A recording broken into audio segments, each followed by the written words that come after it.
là se répètent par terre. La foule sort, se disperse. Restent deux femmes et un parapluie au coin de la rue. Hello and welcome to another episode of Poetry to Your Ears podcast. And we're here today with Bassie Gracie. Hey. Hello. Bassie Gracie is a punk performance poet known for her musical musings, feel-good feminism and general silliness. Frequently found shoeless on the Monday of a music festival, telling a 70-year-old geezer, punk was better in my day. It is, yeah. I stand by that. And you just mentioned you just come from a music festival. Yeah. So I've done quite a few already this season. The one that I was at last weekend was called Nude Fest. It was like a naturist festival. Wow. Yeah. You were naked there? Yeah, I was naked Everyone? for a bit. I mean, I burn really easily in the sunlight, so I have to keep some clothes on. But yeah, there was a lot of nudity. And a lot of sun cream. A lot of I sun imagine. cream, Oh my yeah. God, more than usual, There yeah. should have been more, in my opinion. People were looking very burnt by the last day. I was worried. They say, like, oh, only mad dogs and Englishmen go out in the midday sun, right? It's like, yeah, very People much proving didn't that. expect England to be actually sunny. Yeah, to be so hot, yeah. Yeah, so what are we going to talk about today? We're going to talk about your spoken word. Let's start with the beginning. Yeah. When did you start writing poetry or? I think I've always written since I was a kid. I'd always write, like whether that's like journaling or like short stories or just like random things that popped into my head. And then I think when I moved to Brighton, really maybe like 5 years ago, I started going to like poetry nights and started realizing that I could just read out the notes in my phone and then just call that poetry and then that counts. Yeah, so like I think I was writing before I called myself a poet, before I called it poetry, and now I just go by poetry because. And what were those first like open mic nights like compared to the way that you do like your poetry now? Because the way you do your poetry now is, really confident, Right. really expressive, really performance based, and you have a great word style, the great vocabulary in there, Thank you. great flow even. We're shall we gonna say? see this later. But like, I'm just interested. What was like that first night of you doing something? Like, how confident were you? Yeah, really nervous. Like I get really, really nervous before poetry. I still do. I think it's like such a vulnerable thing, and it really it was really unnatural to do, to speak about things maybe that you wouldn't normally talk about in front of a room full of people that you don't really know. I remember like my first poetry that I did properly, and I was like, right, I'm going to do like a set and I'm going to have like a couple of poems and it's going to like flow and stuff. A lot of it was poetry that I'd written for myself or like for my family or for like people that I love. So it's like very much more personal.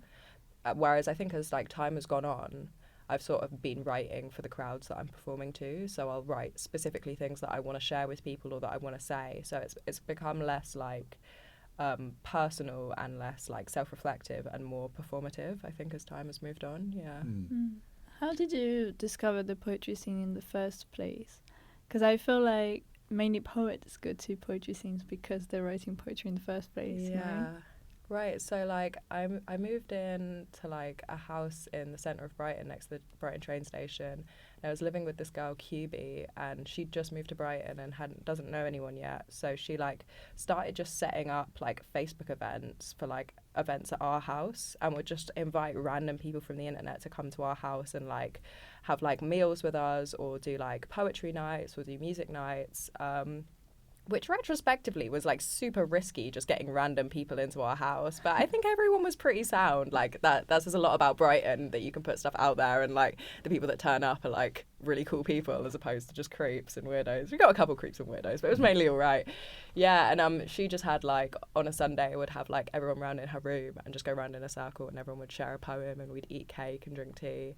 And that was like a real like gentle introduction, seeing as it was just like in my house, in my mate's room, and like with just like a couple of people. That was like my introduction to sort of sharing poetry with a group of people. Wow, that's really romantic. Yeah, it was How really big was the romantic. space that you were like It was operating at that point? It was pretty cozy. Yeah, people would like cram in, and we'd all be like sitting on her bed and on the floor and stuff. But yeah, she's really good at like creating. Such a hippie vibe. Yeah, she's mad hippie. Yeah, she's living in Glastonbury at the moment. But yeah, but yeah, she's great at like just creating that like comforting, like warm space that everyone's welcome in. So like, yeah, just being a part of that really like inspired my writing and going to events and yeah, getting involved in the poetry scene. Yeah, I noticed from checking out some of your stuff on Instagram. We've seen you live as well, of course, for the event that you put on. We'll talk about that in a bit, but I just noticed from the stuff that you've got on Instagram, you know, the videos that you post up of you performing in front of, you know, graffiti backgrounds and this kind of thing. There's kind of like seems to be kind of like a philosophy of like positivity, and that sounds a bit trite to say. It's done in a good way. It's done in an original way, but how important would you say that is to like what you're putting out there? It's definitely a big part of it. Like I kind of like aim to write empowering poetry. I mean, mostly like I'm writing for myself. I'm writing things that I say in like the girls' toilets when I'm like at a club and feeling overwhelmed. I'm just like, okay, you got this, Gracie. Bam, bam, bam, bam, bam, bam, bam, and like that's. And then if I write that and it helps me, then that's the kind of thing that I want to share with people and put out into the world. It's like if I keep saying these words again and again, then one day they'll be true for me. Yeah. So I think like positivity is a big part of my poetry and about what I'm trying to put out there.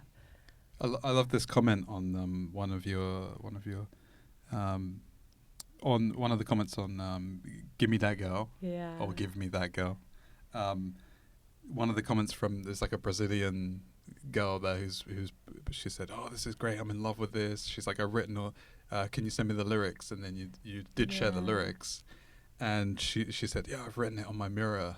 Yeah. And that's like, you know, you're making an impact somewhere there. You're like you know. It really, it's a lot, like when I get comments like that and people like saying how much their poetry, my poetry means to them, you know, and like it's like you kind of take other people's poetry. Like I have it with some of my friends, like my friend Sophie Reed, she writes a lot of poetry, and because I've known her for such a long time and like her poems have come into my lives at different parts, they've become so precious to me, you know, they've become their own thing to me. They have significance to me, and it's like amazing that my poetry is doing that to other people, that they have like this special relationship with these words that I've written for myself, but it's become something completely different to them.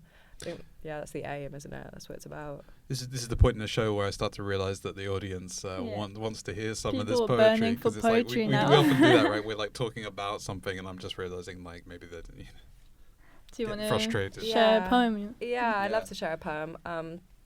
This poem is one of my favourites that I've written quite recently. It's called Boys with Wings. I've noticed these boys have started growing wings.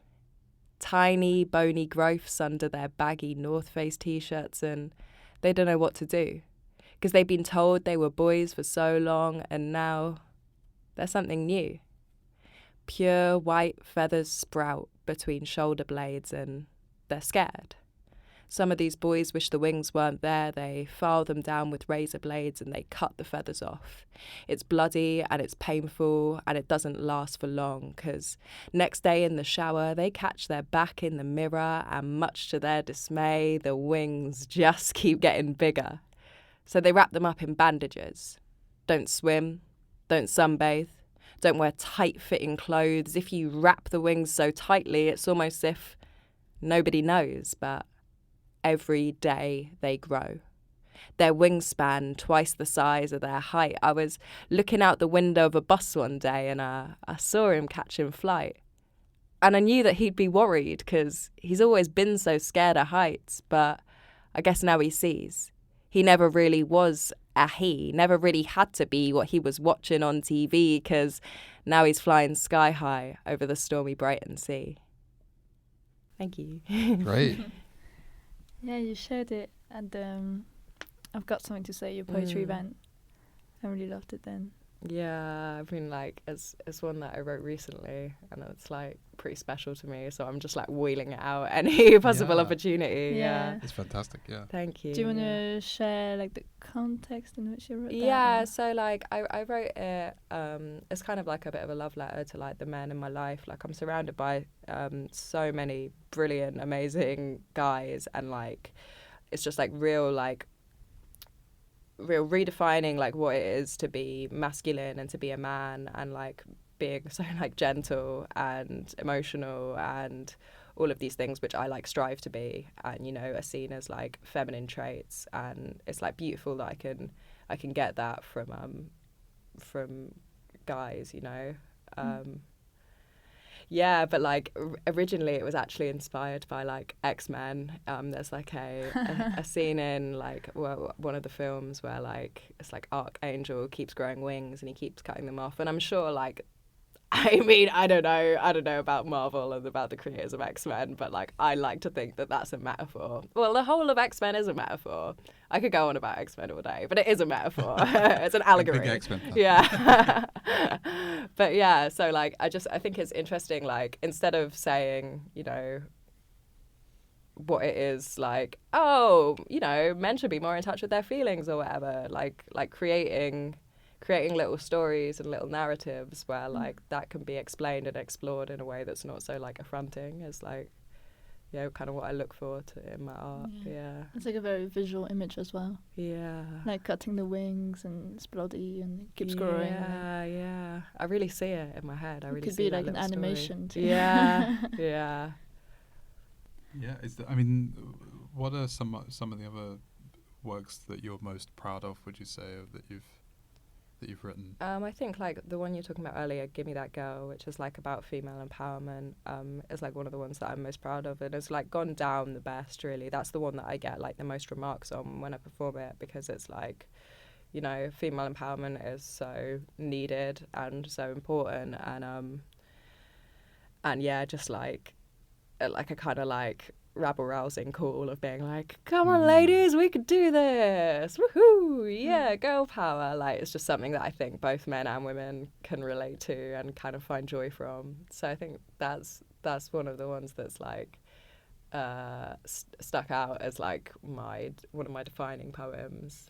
And I'm kind of afraid to ask you to perform it, because the version that you've got on Instagram is such a great take, such a great performance of it. It's like there's something there that you. I mean, how many takes do you do of these? I barely do any. As soon as I've got it where I haven't messed up the lyrics, I put it out there. Yeah. And like, it's funny, I can't really watch them back because I'm like, oh, I should have done that better. But like, the whole like social media monster is that you've just got to constantly be releasing stuff. So I'm just like, don't get too precious about it. Like, if I've said all the words in the right order, then that's what it is. Just put it out there, because like, you know, in a week I'm gonna have to be posting something else. So like, there's no point in getting too like emotionally attached to it.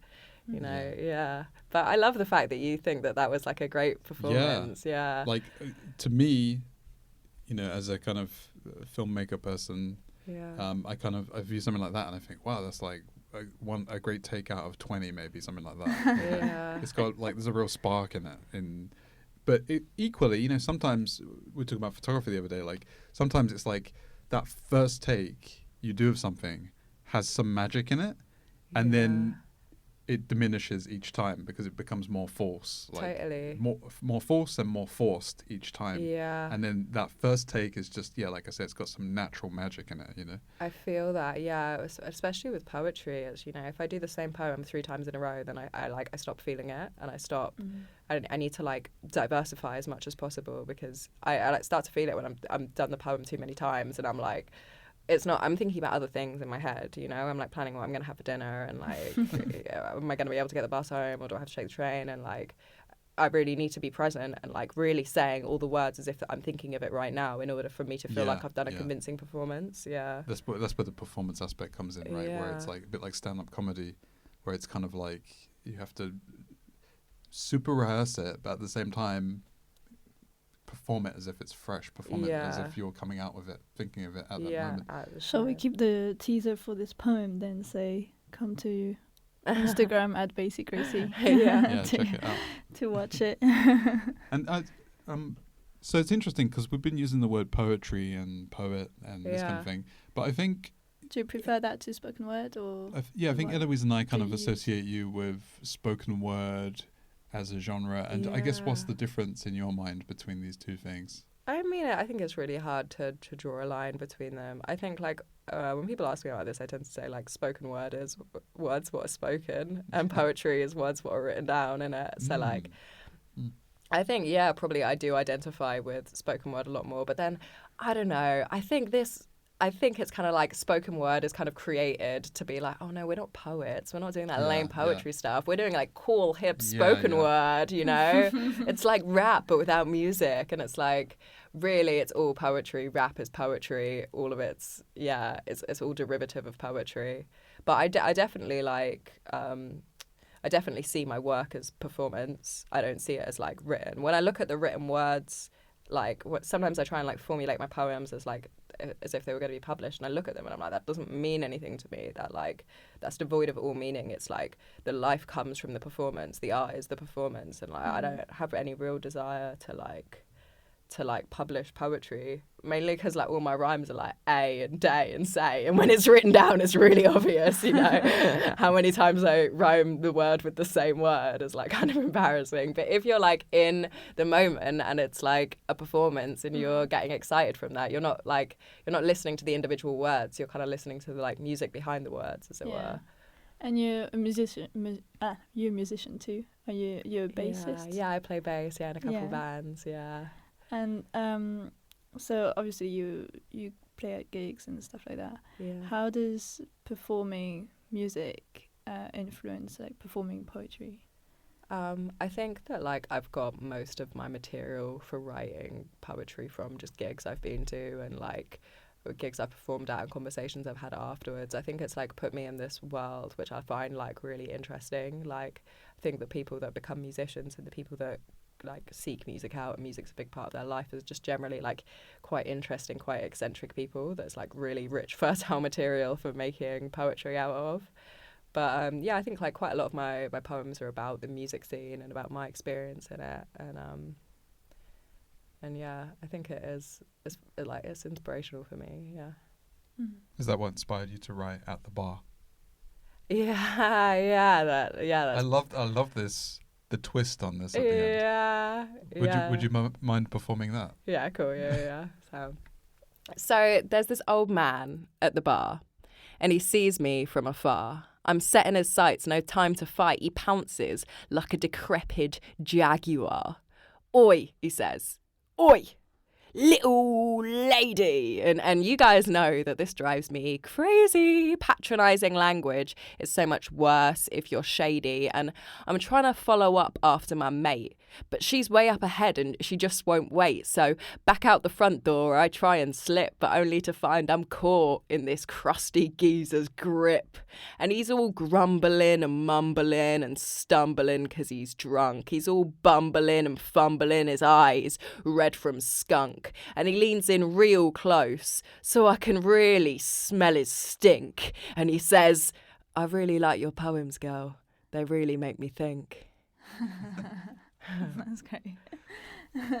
Tom, you were saying before, like, Gracie's got a balance between hip hop and nursery rhyme or something. Yeah, it's literally that. I was saying that earlier. It's like mumbling and grumbling. Yeah, I do very much write in like a storybook nursery rhyme style. It's great. It's amazing though the confidence that you launch into that performance.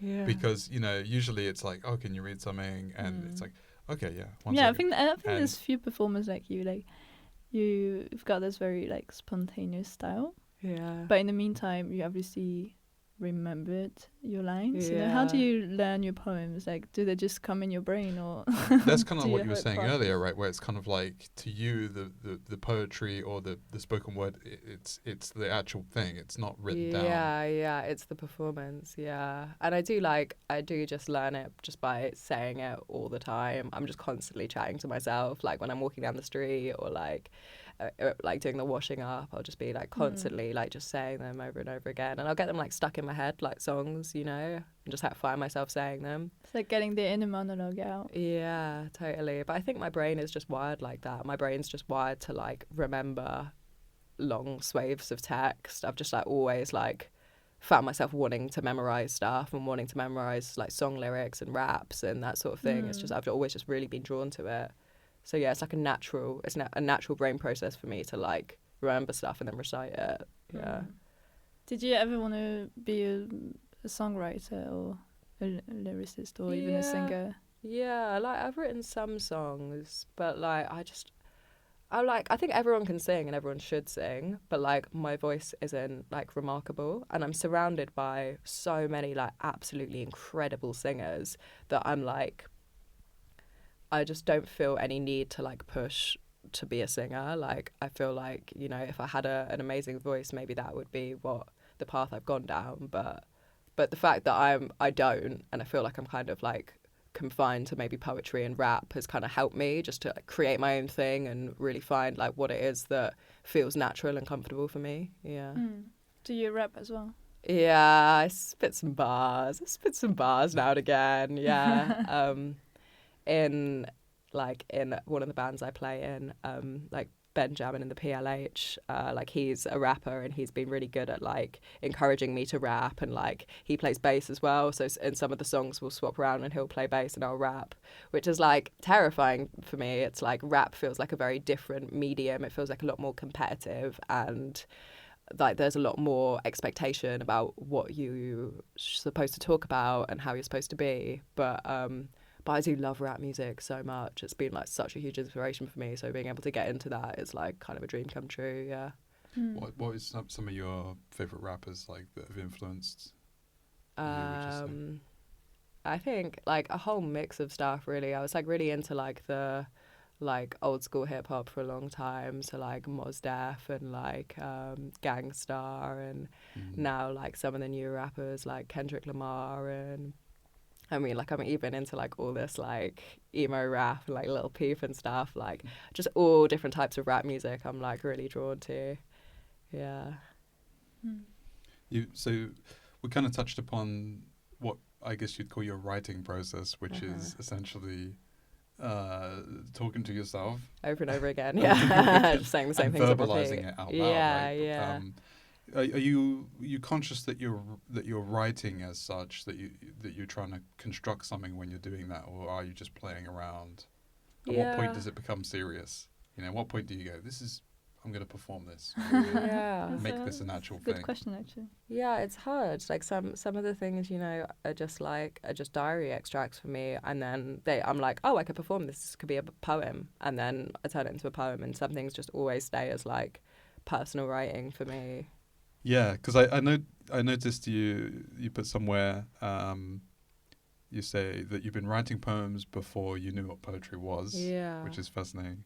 And then you say there's all sorts of nonsense in your notes app on your phone. It's like, that's what so I'm just there always is a bit of a writing process going on there as well on your phone. Yeah. And like every time someone says something funny on a night out, I'll always just be like, can I have that? And they're like, yeah. And then never remember that they actually wrote a line to my poem. Yeah. I'm just always nicking stuff that I hear from people. And yeah, if like, I think we all do. Yeah, if a funny situation happens, just be like, I'm taking that. That's a real delight in language, though. Yeah. To be out, you know, in the middle of something, and then to hear something that sparks in you so much that you want to write it down, right? That it's you like a co-construction of poetry. Yeah, you know, totally. Just assembling like what other people are saying. Yeah.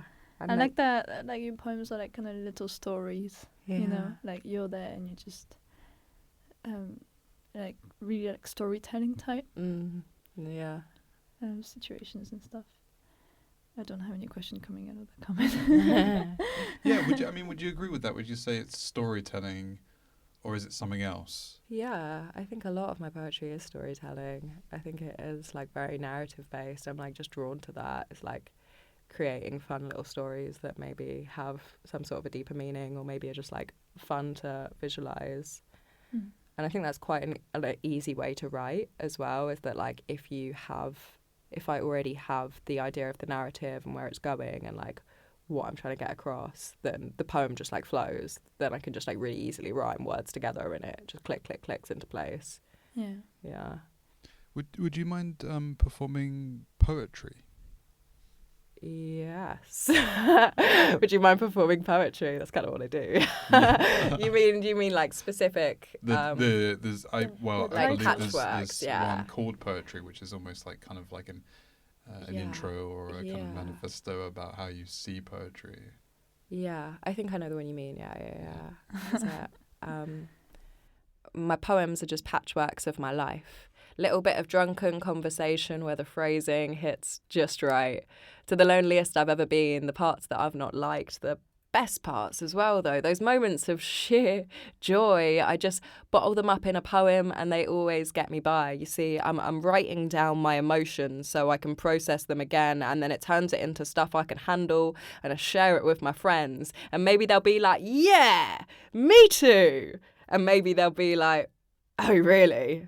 I'm really sorry you feel that way. I really love you dearly. I see my poems clearly. Every silly rhyming couplet is meant deeply and austerely. I mean my poems sincerely. And really, I could just write the words down and leave them there unseen. But these words become my mantra when the world is getting mean. And I believe the best way to use them is to put them up on stage. And I don't know what this means to you to be true, but I do know I've got something to say. Yeah. It's a good link to say you've got your poetry night. I know. Cool, I've got something to say. Come along, kids. When did you start that? I think the first one was maybe like 3 or 4 years ago. It's difficult to know with the pandemic, but I think 4 years ago, yeah. I did one-off for the Brighton Fringe, and then I got a monthly night at the Round Hill where I was doing it for like a year maybe. And then I had the pandemic, did a couple at the Round Hill, and now I've moved on to the Foundry. I've done one, and the next one there is Sunday the 17th, but it's probably going to go out after that, right? Yeah. Yeah, and just we after that, yeah. so we like attended one of these, Yeah. and you know, Eloise actually performed. Yeah, you performed at it as well, right? Yeah, for that yeah. time. And yeah, I mean, you kind of host, you kind of compare as well. Yeah. So how do you, just on a practical level, how did you merge that role, right? Because you're kind of performing your poetry, but you're also introducing Yeah. it, hosting it, saying, okay, this guy's up next, you know, adding some kind of Yeah. charisma and comedy into. Comedy is a big aspect in what you do as well, right? Yeah. Yeah, I feel like that's a skill that I've really had to like hone and work on. Like, I'm not very good on the fly. Like, a lot of my sets, like, I give the impression that I'm making it up on the spot, or that I'm like chatting with the crowd, but actually I've like meticulously like written down everything and like memorized all of You it. fooled us. Yeah, totally. So like the comparing was like kind of terrifying for me. My first comparing gig was at Glastonbury, which was like the biggest poetry gig that I've ever done, and that was like so stressful because the band was sound checking while I was performing. So like all of the monitors on stage weren't my voice, it was the sound of like feedback and wrong chords, and I was like trying to perform, and like I'd like do my bit and turn around to leave the stage, and then like the like backstage guys would be like, no, keep going, we're like another 5 minutes, and then I'd be like, oh my god, there's like the biggest crowd I've ever been in front of and I don't know what to say. So like that traumatic experience, I think, shaped me and like enabled me to like compare a bit better. Oh, that's your alarm. Sorry about that. That's all right. That was what, at Glastonbury Festival, or Yeah, it was a poetry that festival? was 2019 at Glastonbury Festival. So you was performing in front of that audience, yeah, which essentially. was like huge. But it's kind of an in between bands. In between bands, thing. yeah, and trying to, and that, so like that was like comparing and being like, the next band on is De Vergeber, and like, oh, how are you guys doing? Is everyone all right? How are you guys feeling? And I was just like, how many times Intimate. can I ask them how they're feeling? You know, I'm sure they're fine. They're at Glastonbury, you know. And how did you get that gig? That was just off like someone watching one of my videos online and liking Wow. me, and yeah, he's become one of my good friends now. But it's like, yeah, it's like when I get like disengaged with the social media stuff, and I'm like, oh my god, I'm just like constantly posting pictures of my face and like videos of me like chatting nonsense. It's like, oh, like, you know, it only takes like one person to write it on their mirror, or like one person that's watching it that's like booking a stage at Glastonbury to like make it all that work worthwhile, for sure. Yeah, but yeah, the comparing is like, I'm definitely feeling more natural with it now. I'm definitely like getting into my flow a bit, especially with those nights, because they're mine, you know. I feel like I can just say whatever I want and do whatever I want, because it's like, you know, it's my night. Yeah. Is that why you wanted to start it? Yeah, to like get some experience comparing, and also to just like try and meet other poets and like, yeah, like create a poetry night that I feel comfortable performing at. I think a lot of poetry nights I find quite stressful when there's like when they like beep you if there's like if you go over time, or when they like rate you out of 10 when you finish. This isn't like throwing shade, maybe it is throwing shade a bit at some poetry nights, but it's like, but I just like feel like poetry is a really scary thing, and I feel terrified going to those kind of nights. Like I kind of just wanted to like create a space where it's like, you know, you can do it however you want it, you can go on for as long as you want within reason, and like it just like trying to What nights are they celebrate it. rating you? I've never seen that. Oh really? Yeah, like so in like a lot of like slam poetry, they do like they like try and get a winner, and like you Is get it a like mark hammer out and of tongue 10. or- Yeah. Yeah. I talk about this a lot because I think it's outrageous. It's like poetry is like so different and so complex, and it's like, how are you going to say that this one piece that I've written about, you know, like some silly story to do with my grandma is going to be better or worse than somebody else that's like going into their trauma and really exploring that from a self-reflective point of view? It's like those are two completely different poems that are trying to do a different thing and are existing for different reasons, and you can't say that one's better than the other. Like it's just impossible.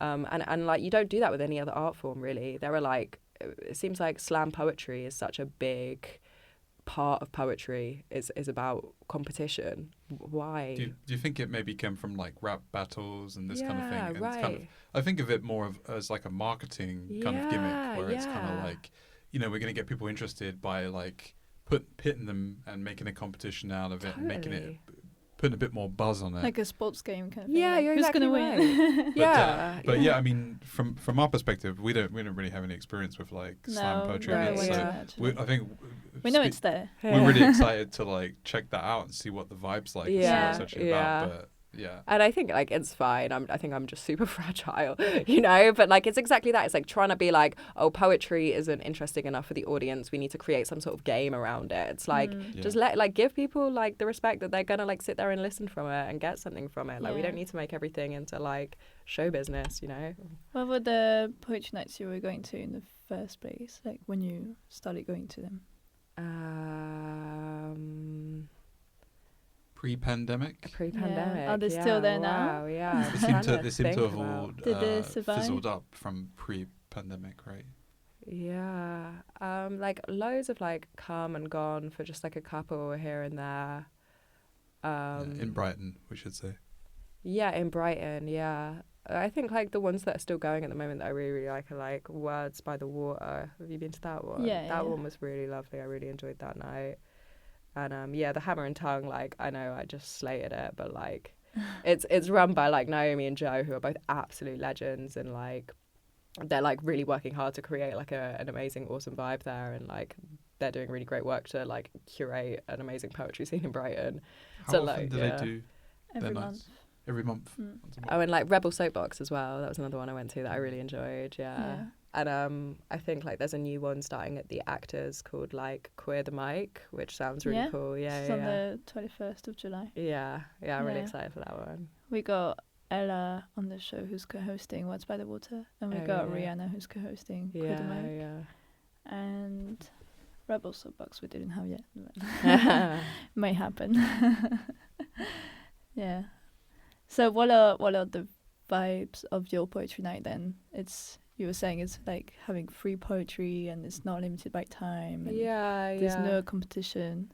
Are there Yeah. other Just, like, no things that pressure. you think are characteristic to it? Or? Yeah, and I think like I try and people that have never performed poetry before, I'm like really excited to get people up on stage and sort of do it how you want to. If you want to read it, if you don't want to read it, I'm easy. I'm just like trying to create a space where like we can hold any emotion you want to throw at us. If you want to make us laugh, if you want to make us cry, then like, you know, everyone's here to like feel something and is accepting of that. So like we can go with whatever people want to bring. I just love like when people come on stage and I have no idea what they're going to say at all. Like I don't know what they're going to talk about, whether they're going to talk about their trauma or whether they're just going to like chat nonsense for 15 minutes or whatever. Like, and I just like really don't mind. I'm just like, go wherever you want this to go. Yeah, on the one we attended, there was one gentleman who, you know, threw out a load of kind of abstract comedy.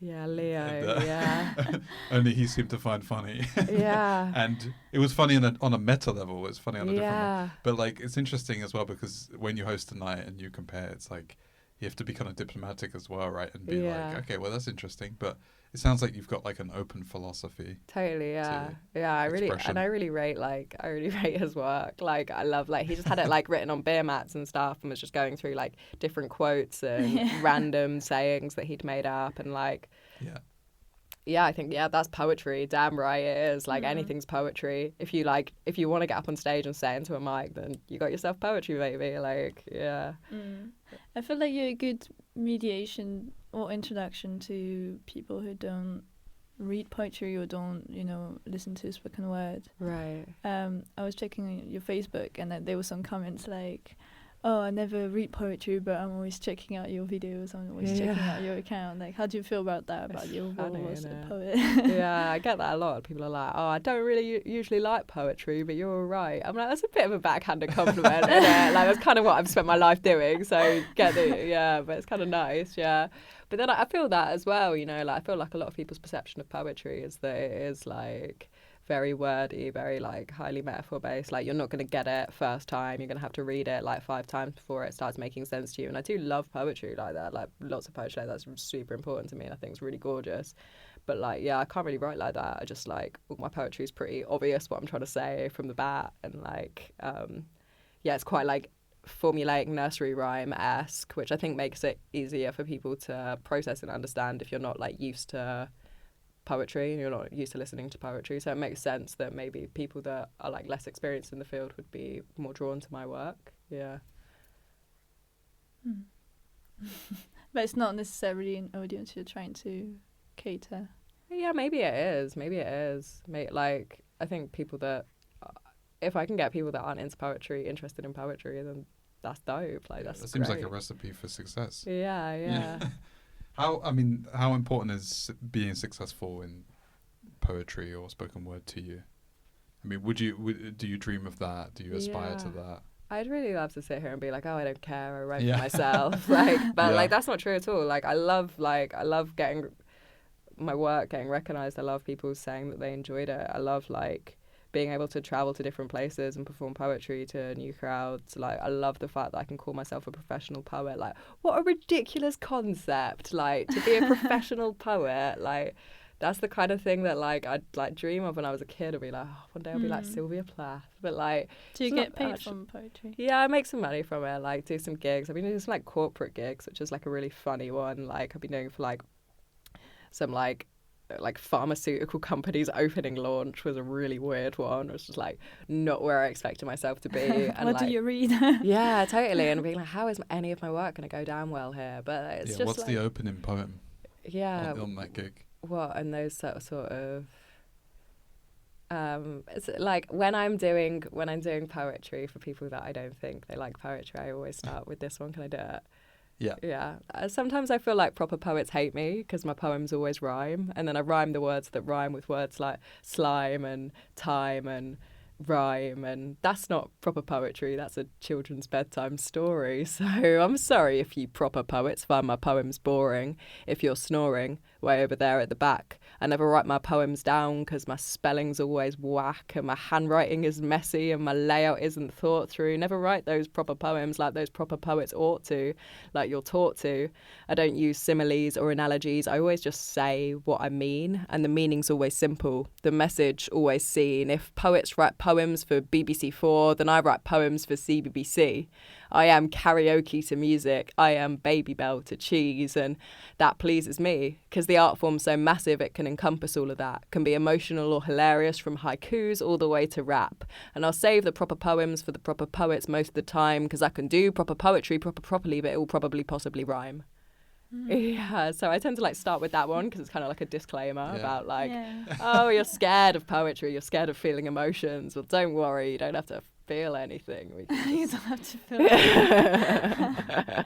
I feel like that's what you're there for. But yeah, it's really powerful. It's really powerful energy to it where you're just basically saying like, look, the message is there, clear in the poem, and you don't have to like dig for meaning. That there's space for everyone. I like that. Yeah, you know, you're not trying to ditch like lyrical poetry or literature poetry. Because like, you're just like, I like it. It's just not for me. Yeah, totally. I just don't really write like that.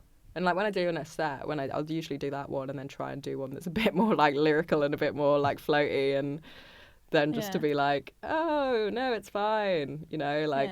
I told you I could do it. Yeah, lull them into a false sense of security before I pull on their heartstrings, yeah. Yeah, so where can people check out your stuff? Where can people buy stuff of yours? They can. Where do people go to book you for gigs?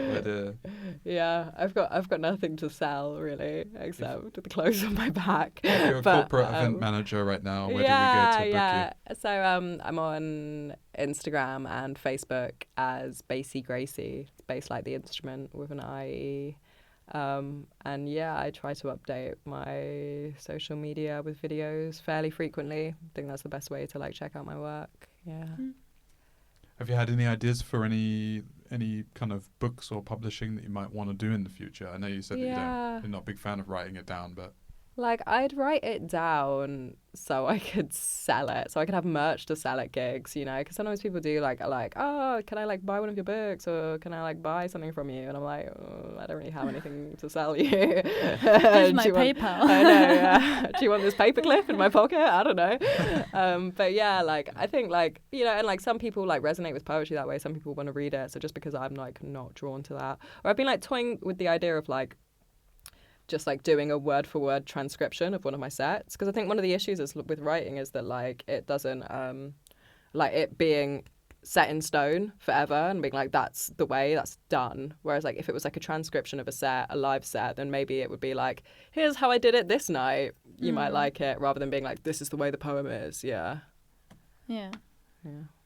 And do you have plans to do any more videos, you know, like film any more of your poems in the future? Yeah, I've got loads of films that I've just like have super slow internet in my house, so it takes ages for me to upload them. But yeah, I've got more videos, and I want to just keep filming stuff. I'm just constantly writing and want to do more different kinds of stuff. Yeah, more narrative based stuff and more like music based stuff. Yeah. What's usually sorry? Do you want to do a spoken word album? Yeah. Yeah, put a collection together, like, to listen to. Or... Yeah, maybe with some music in the background. Like, it's definitely something I could do in the future. Yeah, it's all a possibility. What's the process usually behind filming these videos? Like, who films them with you? So, like, when I first started off doing it, I was like swapping, so I do like a bit of modelling as well. So I'd be like, I'll model for it. If someone messaged me and they were like, oh, can I take some photos of you? I'd be like, sure, but do you have a film camera? Because then you like film some of my poetry, which is really funny because they'll like have me like laying in a field of flowers or something, and then the next day I'll be like, all right, ba ba ba ba ba ba. But yeah, so I did that for ages, and then now I'm like, every time I make money from poetry, I just like put a bit of that towards giving to a filmmaker to film some of the videos, and just like constantly keep that cycle. Like if I'm making money from poetry, that's a magical, beautiful thing, and I need to put that back into my poetry. So that's my process, and then it's usually just like rushed, me in that alleyway like near the station, just like with like lots of different t-shirts, being like, okay, now we're doing this one, okay, buy this graffiti, now we're doing this one, just trying to fit as many in as possible. Yeah, great. Cool. So you want to do one last one before we say goodbye? Maybe hot bod? Yeah, God has a hot bod. God has a hot bod. That was the full title for it. Yeah, I just got hot bod. No, it's God has a hot bod, which is like I like was like last minute decided to put titles on all these poems. I like don't really usually write with titles, and then so like I was like really late at night, and I was just like okay. What's a hot bod? And then when I sent them back, sexy body. He's got a God has a sexy body, which is like really not what the poem's about at all. But I just I'll do that one. So I folded my jeans and I folded my shirt and I lay there butt naked, dressed only in dirt, until I encountered that everlasting thirst, and the cotton in my mouth was the pain I felt worst. So I climbed and I climbed up the tallest tree, tried to open my eyes, but I only saw leaves, so I swallowed my mouth and I swallowed my grace, and I stepped off the tree and I dissolved into space. I saw planets and spaceships and monsters and God. She swam up to me gently and she gave me a prod. Her skin was like candy and her teeth were like silk and the blood that ran through her tasted like almond milk. So I collected her fluids into my favourite mug, but before I could leave was pulled into a hug. In the warm embrace, she was cold to the touch. She said, "You have grown wings. Please let go of the crutch."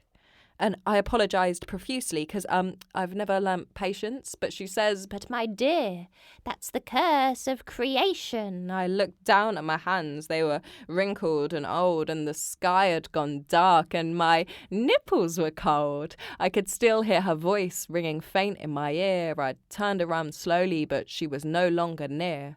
So I climbed down the tree, and I went deep underground. I went deeper and deeper into this earth so round. I went deeper and deeper right into the core. I went down so deep there was nowhere deeper no more, and there I did sit, and there I stayed sat, and I tried to say loudly, "Well, that must be that," but that never was that never will be again. And suddenly it all felt quite empty, so I popped open the champagne, but the bubbles were so potent that I started to float, and I screamed out in horror that it's not my fault, but there was no one around. There was no one to hear, so my parting words were, "I wish it were beer." Thanks. It's incredible. All from memory. Please All do performed children from memory. audiobooks. Yeah. It was great having you. Thank you so much. Thank you so much, Thank you Harry. so Yeah, much. it's really nice. So you can check Bassie Gracie's work on Instagram and Facebook at Bassie Gracie, and see you at the next episode. Goodbye. De l'autre côté de la rue, l'homme les observe, de loin, de dos. Sans manteau ni parapluie, seulement son sac à dos pour les imprévus. Il est trempé.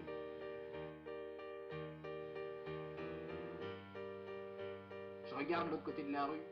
Mon regard est accroché par deux femmes qui discutent sous la pluie. Et je dois être excité. Oui, mais il faut le dissimuler. Je dois attendre qu'elles se séparent.